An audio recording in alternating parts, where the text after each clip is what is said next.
petition signed with pride. Their Zionist stance they won't hide. But CoHa demands U of T's site to probe the doctors. Is this right? Screenshots posted, claims of hate, allegations they propagate. Online group with fingers pointed at signatories they've anointed.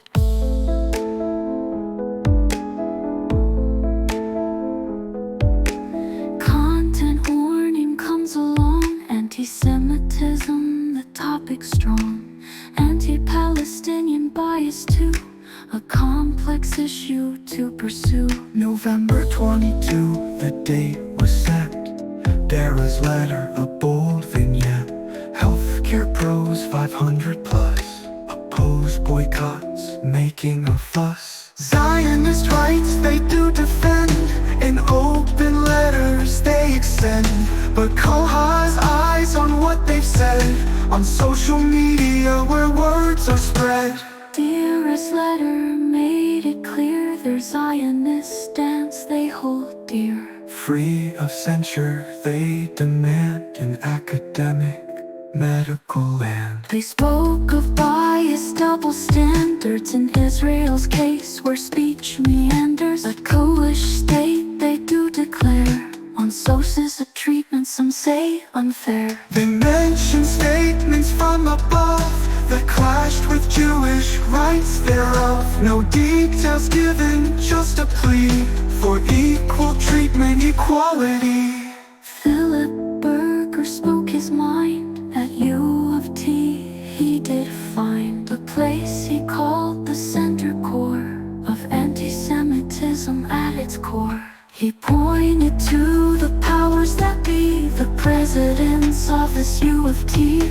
For lack of action he did blame. Their response to hate he did defame.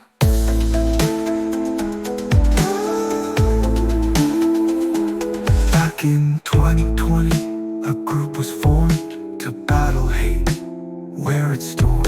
The Anti-Semitism Working Group to help the campus they did swoop. A report came out in 21 with steps to take the work begun. Kosher food and equity to make the school hate-free.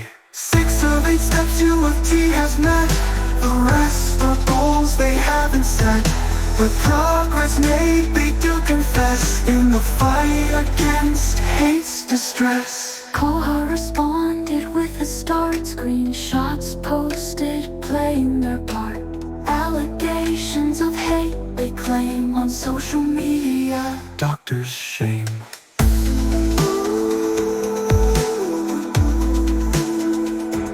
They investigate the list of 555 who insist on signing DARA's letter bold. But some may say spread hate untold. CoHa posted names for all to see, but then they took them down, let it be. The list was shared but quickly gone. A move to right what might be wrong.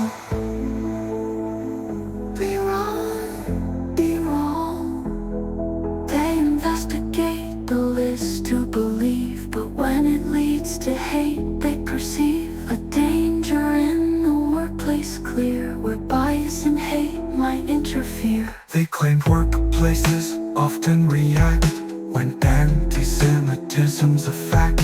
But anti-Palestinian bias too needs the same scrutiny, they argue. They named doctors, flagged and caught for pro-Palestinian posts they fought. Dr. Sarah at Sick-It-Seen for criticizing Israel's scene.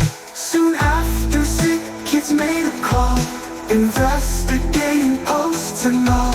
A doctor placed on leave with pay, but no suspension, some might say. CoHa's call was loud and clear for equal treatment without fear. And the bias they demand, fair policy should take a stand. U of T in their report spoke of speech with this retort: free expression's part of life. even when it brings some strife. The report stressed a crucial line: discrimination they decline. Work, teach, learn without fear, in a space that's free and clear. Patricia Houston, interim dean, acknowledged the pain that's seen. Condemnation of hate she voiced.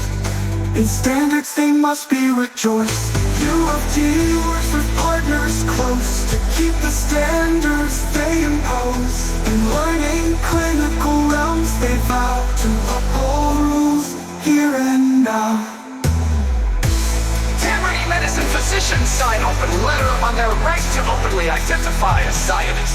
Online group has posted screenshots of activity from physician signatories alleging hateful content by Celia Sanchez. The Varsity, published January 8, 2024. The Varsity got 2024. The Varsity got 2024. The Varsity got 2024. The criticizing